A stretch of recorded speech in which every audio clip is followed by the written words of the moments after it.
Lots to digest there, and this, of course, coming as the Wall Street debate continues to intensify regarding the Fed's next move. As of yesterday, traders saw a 0% chance of no rate hike at the Fed's meeting later this month. That's according to the CME FedWatch tool. Well, today, totally different story. That number is up to 30% as investors question if the Fed should pause after the failure of Silicon Valley Bank and also the failure of Signature Bank. We want to bring in Kathy Bostjancic, a nationwide chief economist, and Brian Jacobsen, Allspring Global Investments senior investment strategist. Great to see you both. Kathy, let me start with you just in terms of what all this means for the Fed. Yes, we do have CPI tomorrow, but with the failures of the bank, is that going to make the Fed a little bit more hesitant?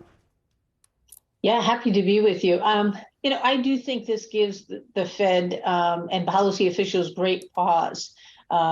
It's a consequence of the rapid rate increases that we've seen over the past year that has really led to these issues in the banking system. Yes, you could also look back and say, well, they had interest rates very low for a long period of time and were slow in raising rates. But the consequences of that is they had to go very rapidly. And that's really contributed to this. So, I think that given the upheaval in the market, and it's still there, as you mentioned on the regional banks, I would be inclined to think they could pause, not for fundamental reasons necessarily on the economy, but to see what's happening in financial conditions and with the markets. Just because they skip the March meeting doesn't preclude them from picking up and continuing to tighten in May, if indeed inflation continues to remain stubbornly elevated. Brian, nice to see you. Also in the pause camp, Goldman Sachs, they say no hike. Barclays says no hike. Morgan Stanley, meanwhile, says there's still a path to 50 points. What say you, sir? Yeah, well, I tend to agree with Kathy that I think that the Fed should maybe take this as a moment to kind of pause and reassess whether or not that fast and furious pace of rate hikes was really appropriate, if we can maybe let things kind of shake out a little bit here. But I also tend to believe that the Fed they're a bit stubborn as mules. And so as a result, they'll probably still want to hike 25 basis points, even though prudence would suggest that they shouldn't. And actually, I believe that they don't need to hike 25 basis points because the fundamentals would likely support them just kind of coasting where they are now. Let's see how things shake out. Have some optionality to maybe hike in May. They've already done a lot. Now, one of the things that I maybe think that they could do in light of the financial stresses that they're seeing is that they can basically say these interest rate hikes are for inflation, but quantitative tightening is something that they can use in order to address financial stability concerns. QT has been draining deposits from the banking system. And a lot of what's been going on with the banking system with the troubles right now is because of scarcity of deposits. And so perhaps they actually want to throttle that back a little bit here. Kathy, what happens if the Fed doesn't pause, if we do get 25 basis point hike at the next meeting? What's a potential economic fallout, and what does that mean for a recession?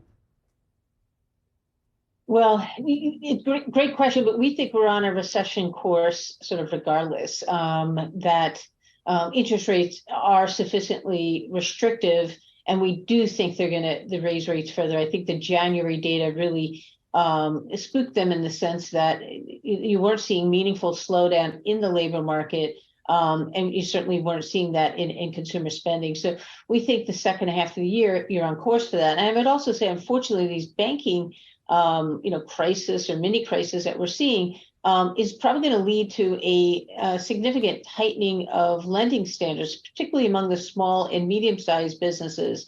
And that it also constricts credit. You don't need to see interest rates. If the availability of credit shrinks, that's also going to have a negative impact on economic activity. Brian, we get CPI tomorrow. We get PPI Wednesday. If those numbers are hot, what do you expect? And how does that change then complicate the calculus of Jerome Powell?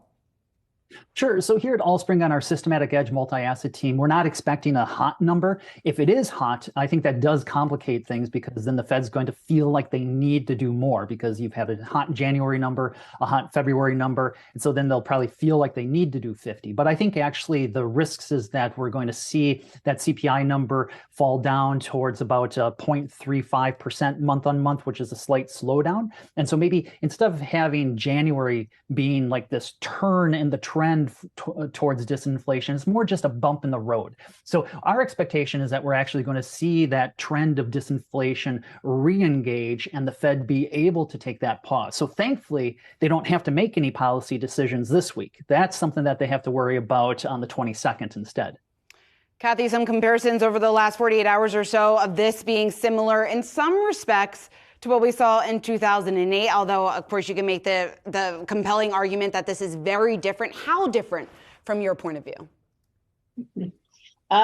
It's quite different, having gone through that episode. And you're not seeing the great across-the-board leverage that you saw during that time. That was, households overextending themselves in the real estate sector and even beyond real estate. You saw the banking sector leverage very high, especially among the investment banks.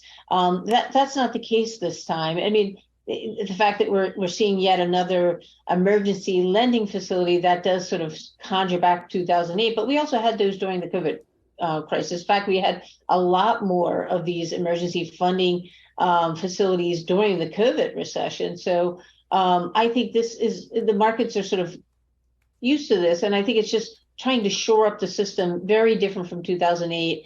And it should be rather contained to certain banks. And certainly the bigger banks been through lots of stress tests. They're in much, much better shape.